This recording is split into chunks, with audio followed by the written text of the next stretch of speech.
The first time I spotted her, she was standing at the edge of my land like she owned the place, hands on her hips, visor tilted back, and lips pursed so tight I thought she might swallow her own face.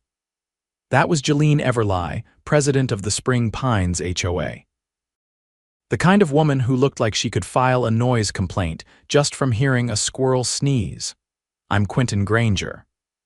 I'm a mechanic by trade, but I'd finally saved up enough to buy 20 wooded acres just outside city limits land that came with full hunting rights. No HOA nonsense, no neighbors breathing down my neck. Just me, the trees, and the occasional deer. It was perfect. Then I built the deer stand. I'd set it up on the western edge, a good 20 yards inside my property line, right where the terrain dipped into a little hollow. Took me a full weekend, but it turned out solid, sturdy ladder, camo paint, even a waterproof seat. I was proud of it. That's when Jeline showed up. "Excuse me," she called, marching over like she was storming the beaches. "What do you think you're doing?" I wiped the sweat off my brow. "Building a deer stand on my land. This area is governed by the Spring Pines HOA," she snapped, waving a manila folder like it was a badge. "Hunting structures are strictly prohibited." I leaned on the post I'd just sunk. "Yeah, well, this isn't Spring Pines." I checked the boundaries before I bought it. "This here is unincorporated county land, not under your HOA. She blinked like I'd spoken Latin. "That can't be right." "Sure is. County records don't lie. I even had a lawyer confirm it before I signed anything." She sniffed and pulled out her phone. "Well, I'll be escalating this to the board.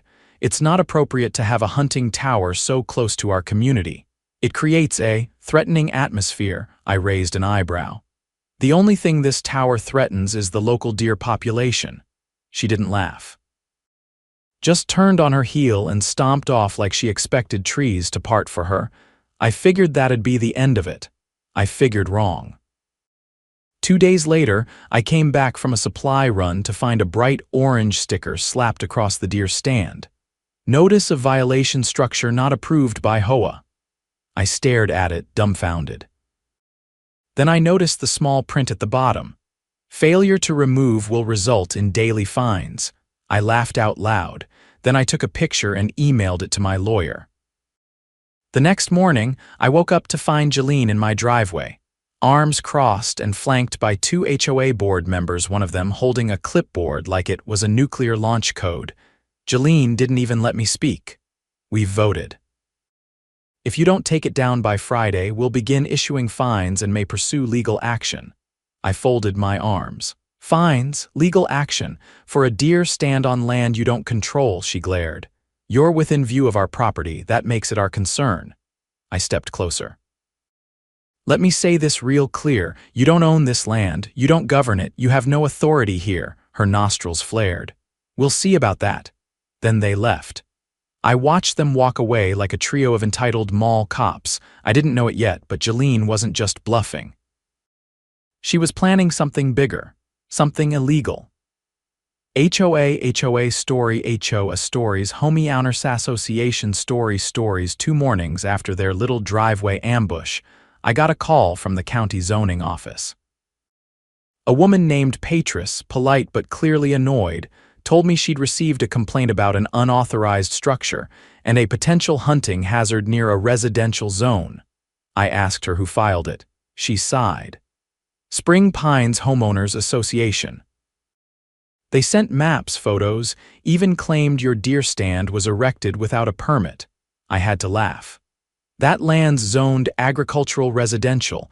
I don't need a permit for a deer stand unless it's over 35 feet tall or has plumbing." "I know," Patris said. "But when HOAs call, we're required to investigate, even if it's nonsense." She scheduled a visit for the next morning. I agreed, mostly because I wanted her to see firsthand what kind of trouble Jeline was stirring up. Patris showed up at sunrise, clipboard in hand, boots caked in red clay. She measured the tower, took some photos, and within 15 minutes said exactly what I expected. "There's nothing wrong with this. It's well inside your property, below the height limit, no utilities, no violations. This is a textbook legal hunting structure." I thanked her. She hesitated before she left. "I gotta ask, she said. Why does that HOA care this much about a deer stand they don't even have jurisdiction over? I looked out across the trees. Because they're not used to hearing the word no, she nodded slowly. Well, they're wasting tax dollars sending us out here. If they pull this again, I'll file a formal complaint with the county commission. It should have ended there, but it didn't. The next curveball came 3 days later. I pulled into my gravel driveway after a long shift at the garage and found a strange sign hammered into the ditch by my fence line. Notice: proposed rezoning hearing parcel 47B petitioned by Spring Pines HOA date, July 9th. I stared at it, stunned. They were trying to rezone my property. I drove straight to the county office the next morning. The clerk behind the counter pulled up the file and handed me a copy of the petition. Sure enough, there was Jolene's name at the bottom, along with signatures from 5 other board members. They were requesting my land be absorbed into the Spring Pines HOA boundary under a protective zoning overlay, claiming it was necessary to preserve community aesthetics and safety. I couldn't believe what I was reading. They can't do this, I said. The clerk leaned in, lowering her voice. They shouldn't be able to, but if they get enough support at the hearing, the Planning Commission might consider it. I left with a folder full of paperwork and a storm brewing in my chest. On the drive home, I passed 2 freshly posted signs along the road leading to my property. Both were marked with the same hearing notice, both placed right outside the Spring Pines entrance like they were already claiming my land. That night, I called my buddy Logan. He used to work for the county attorney's office, now ran his own legal practice in town. When I told him what was going on, he didn't waste time. They're trying to force an annexation, he said. It's rare, but if they can convince the commission it's in the public interest, they might succeed. I ran a hand through my hair. What kind of public interest? Safety, order. Property values, they'll say anything. But the truth is, they want control. They want to shut down your deer stand and make an example out of you. Logan agreed to represent me pro bono. Said it reminded him of a case he worked years ago where an HOA tried to seize a homeowner's wind turbine off grid property. That one ended in a class action lawsuit and a revoked charter. We started gathering evidence. I pulled records from the county GIS office showing the boundary lines. Logan submitted formal opposition documents to the Planning Commission. We even got statements from 2 neighbors outside the HOA who supported my position, one of them, a retired wildlife officer who testified that the deer stand was standard practice for the area and posed no safety threat. Then, just when it seemed we were gaining ground, the real bomb dropped. Sheriff's deputies showed up at my door with a search warrant. The warrant cited suspected unlicensed firearms modifications and hazardous hunting materials stored on the premises. I stared at the officer holding the paper.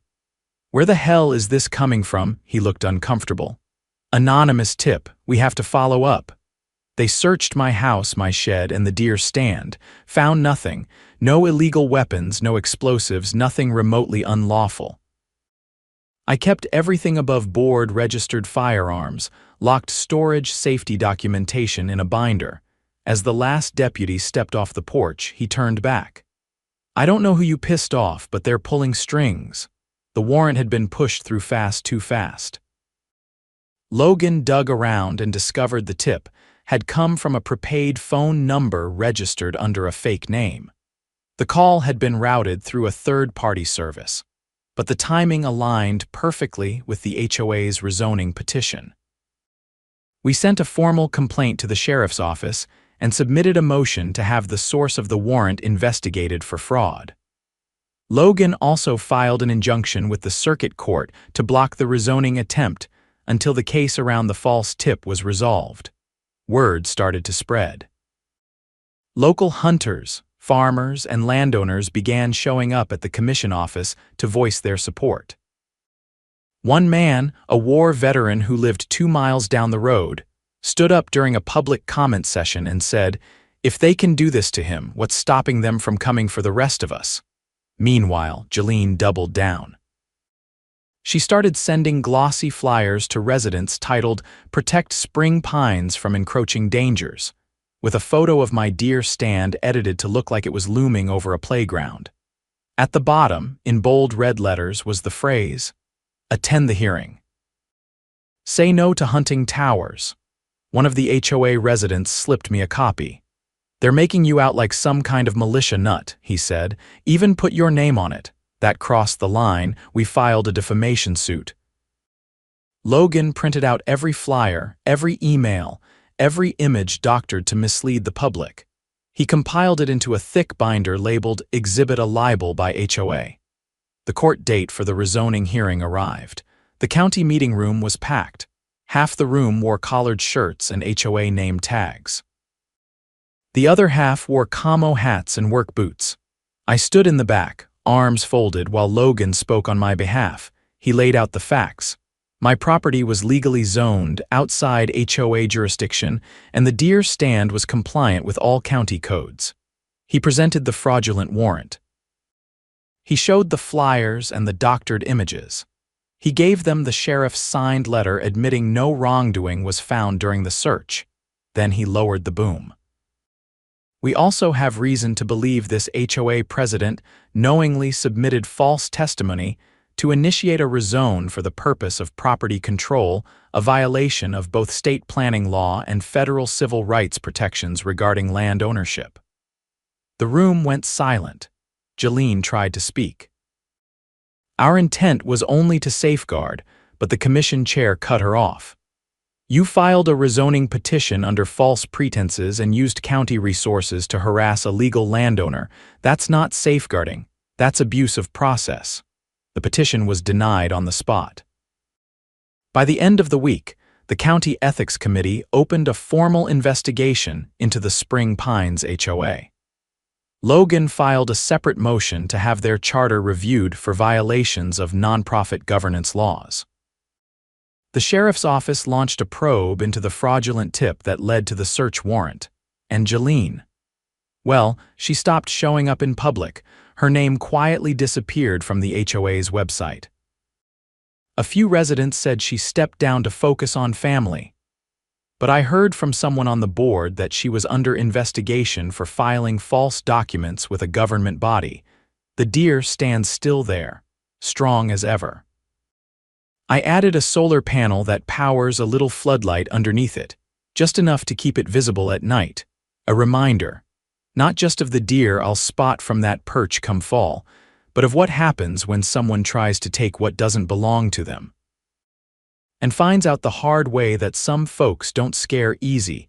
3 weeks after the rezoning petition was crushed, I was starting to believe things might finally quiet down. The flyers stopped, the threatening mail vanished, and I hadn't seen a single board member near my fence line. I figured Jeline and her crew had tucked their tails and moved on. That illusion shattered the morning I found survey flags peppering my eastern property line, new ones bright blue and pink, driven deep into the soil like someone was claiming territory. A thin plastic ribbon ran between them, sectioning off nearly half an acre just inside my tree line. I followed it for about 50 yards before finding a laminated sign nailed to a sapling. Future site: Spring Pines Greenway Extension Community Nature Trail and Wildlife Observation Deck. It bore the HOA's logo, the name of a local landscape firm, and this part made my jaw clench. The phrase "approved by municipal easement request." I drove straight to the county recorder's office. The clerk, a lanky guy named Seth with thick glasses and a permanent coffee stain on his collar, spent 20 minutes combing through records before shoving his rolling chair back and shaking his head. "There's no easement request filed, not through us, not through planning. Not through Public Works. That sign is bogus." I snapped a photo of the sign and emailed it to Logan. He called me 2 hours later with his voice low and serious. "They forged a municipal easement notice. That's criminal fraud." He filed a notice with the district court that afternoon. By the end of the week, a sheriff's investigator named Deputy Havorson was walking my property line with me, taking photos and collecting the fake survey markers. "Any idea who placed them?" he asked, crouching to examine a stake with a barcode sticker. "No, but I've got a trail cam about 30 feet up that tree," I said, pointing. "It's motion-activated night vision." The deputy looked up at the pine, then back at me. "You're smarter than most of the folks I deal with." The footage showed two men in high-vis vests and spring pines polos hammering in the stakes just after midnight 3 nights earlier. One of them carried a rolled-up blueprint. The other was clearly tossing beer cans into the underbrush when he thought the camera couldn't see. I sent the footage to Logan. He forwarded it to the sheriff's office and the county attorney.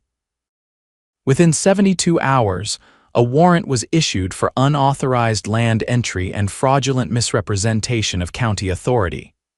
The two men were HOA board members, one of them, the treasurer. Word spread fast. By the end of the month, Sheriff Holcomb held a press conference confirming that the HOA had engaged in unlawful activities involving forged legal documents and unauthorized land development efforts. Several board members resigned overnight, including Jolene's vice president and the treasurer's wife, who'd apparently been managing the landscaping contracts. But Jolene, she didn't resign, she dug in. At a closed-door HOA meeting, she appointed herself interim compliance director, a made-up title that gave her unilateral authority to respond to external threats. No vote, no discussion, just a memo mailed out to every resident. I saw a copy when a neighbor, a nurse named Mallory who lived just outside the HOA boundary, dropped it off at my place. "I've got 2 kids," she said. "I don't want someone like this making decisions about what goes near my backyard." I asked her if she'd be willing to speak at the next county commission meeting. She didn't even hesitate. "Absolutely. Someone has to say it loud." Logan and I started organizing.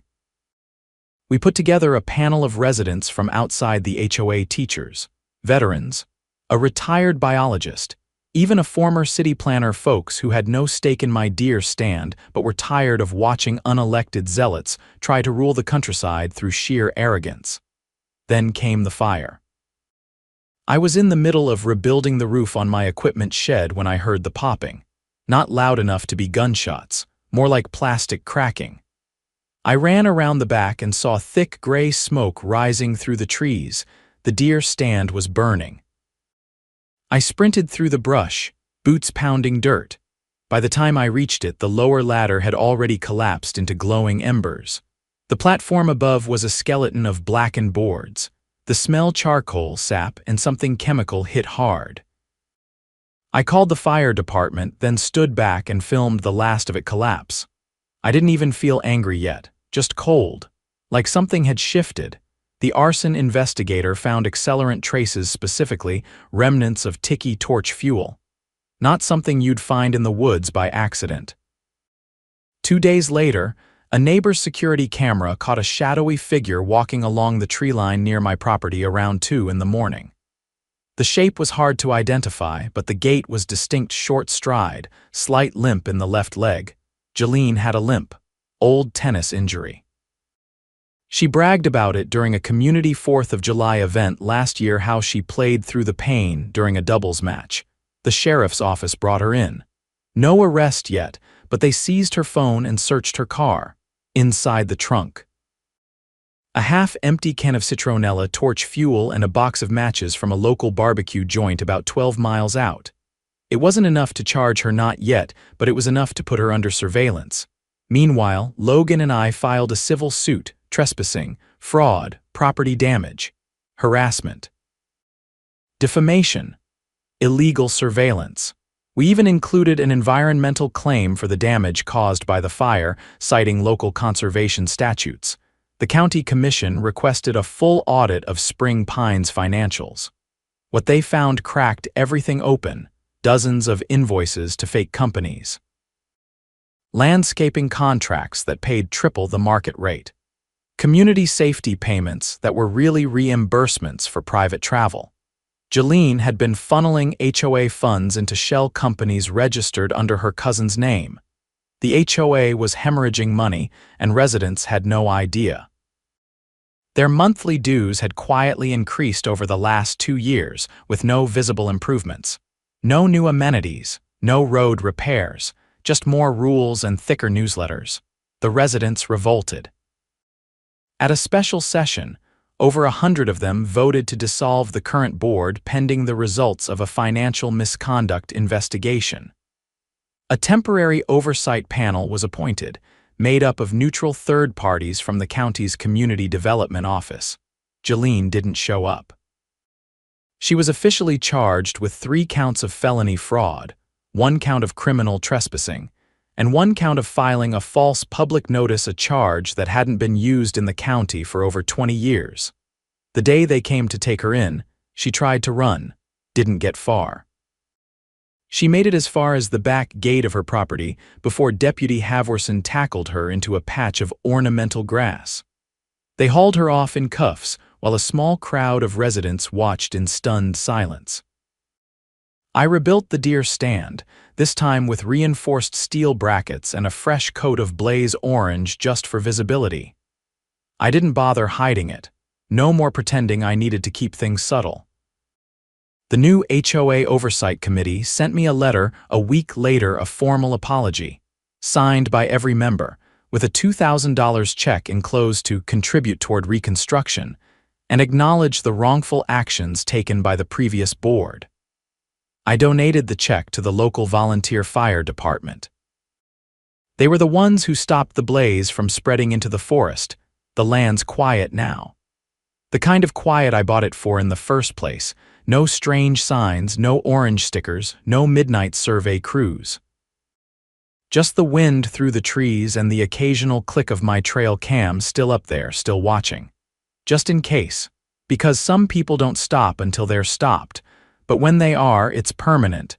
It was early fall when the court date for the civil suit landed. The leaves had just started to turn, and the frost came in light patches across the edges of the field. I'd spent most of the morning stacking firewood, trying to think about anything but the legal gauntlet waiting downtown. I had no idea how long it would take, but I told Logan I'd see it through every deposition, every hearing. I wasn't just doing this for myself anymore. By then, the story had reached the state news. A local station did a short piece that aired one evening, featuring drone footage of my land, a blurry clip of the burned deer stand, and an interview with one of the former HOA residents who'd resigned after learning where their dues had really gone. After that, things picked up speed. We walked into the courthouse that morning with boxes of documentation. Logan had compiled everything in color-coded binders with tabs so precise you'd think he was prepping for a Senate hearing.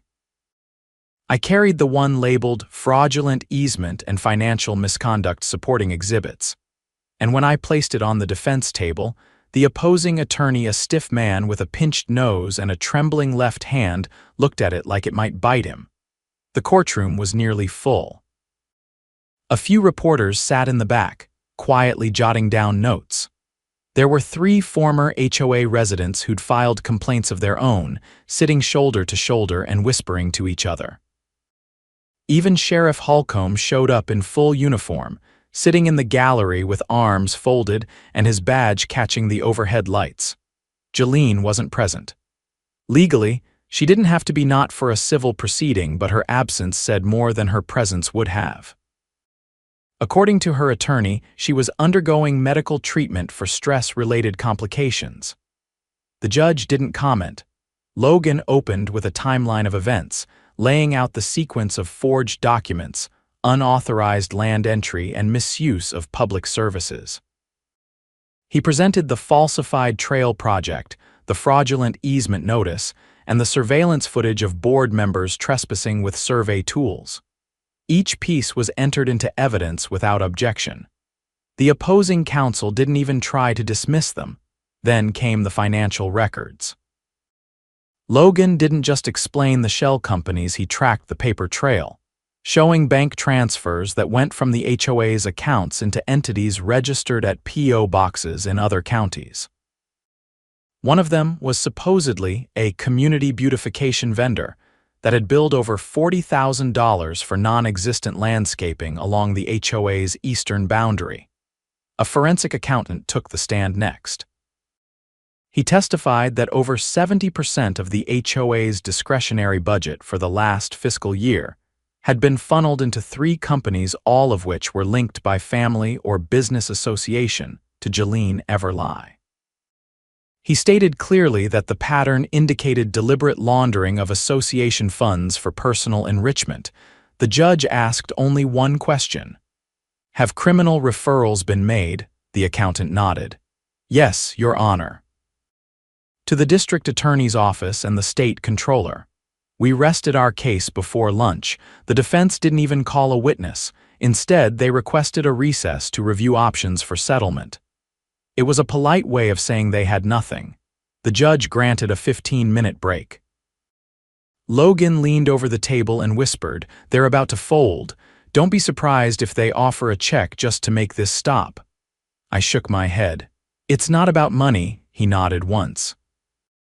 "Then let's make sure the record reflects why we're here." When court resumed, the defense offered a settlement. They proposed a lump sum payment and a formal HOA apology, along with a full release of liability for the new oversight board. Logan stood, buttoned his jacket, and said, "Respectfully, we decline." The courtroom buzzed. He turned back to the judge. "We're not here for compensation. We're here to establish precedent." This HOA attempted to seize control of land they did not own, falsified government documents, and used public resources to harass and intimidate a legal landowner. We are asking for permanent injunctive relief, the dissolution of the current HOA charter, and a court-appointed trustee to oversee the organization pending criminal investigation. The judge didn't hesitate. Granted. He signed the order that afternoon. The HOA was stripped of its authority, pending a full audit and re-registration under the supervision of a third-party trustee appointed by the county. All prior board members were barred from holding any position of influence in the organization for a minimum of 10 years. Outside the courthouse, the reporters swarmed us. I didn't say much, just held up the ruling and said, "This is what happens when you push too far." That was all they needed. By the end of the week, the district attorney announced indictments. Jalene was charged with 6 counts of wire fraud, 2 counts of criminal conspiracy, and 1 count of attempted land seizure under false pretense. Her arraignment was scheduled for early winter, and bail was denied due to flight risk. She was already under investigation by the IRS for undeclared income. The 2 board members caught planting the survey flags took deals probation, restitution, and community service. They were required to make public apologies at a community meeting, which they did in stammered voices while facing a room full of furious neighbors. One of them choked up halfway through and had to sit down. The county commission voted to implement new rules for any HOA operating within its borders. Clear boundaries had to be filed with the planning office. Financial records had to be made available to all homeowners quarterly. And any attempt to rezone external property without owner consent would result in automatic denial and potential criminal referral. For the first time in years, folks out here started attending those meetings regularly. Mallory, the nurse who dropped off the fake memo months earlier, was elected to the new community council that formed in Spring Pines after the old HOA collapsed. She sent me a handwritten note thanking me for standing firm and included a photo her daughter had taken of a doe crossing the trail near my rebuilt stand. I framed it. The stand itself was better than ever. Reinforced crossbeams, rust-proof fasteners, and a thermal blind that kept me warm even during the late-season hunts. I added a small brass plaque to the inside of the platform. It read, "Private property, no trespassing. No exceptions." A few months later, I got a letter from the State Landowners Association inviting me to speak at their annual conference. I declined, but I sent them a copy of the court ruling and a summary of the county's new regulations. They said they'd use it as a model for other rural communities facing similar HOA overreach. I didn't need a spotlight. I just wanted peace. Now, when I climb into that stand, I don't look over my shoulder anymore. There's no fear of strange vehicles parked at the edge of the tree line, no worry about someone hammering signs into my land in the dead of night. The woods are mine again. Quiet, steady, and honest. And if anyone ever tries to take that away, they'll find out just like Jeline did, some fences don't need to be built with boards and nails. They're built with resolve. And mine isn't going anywhere.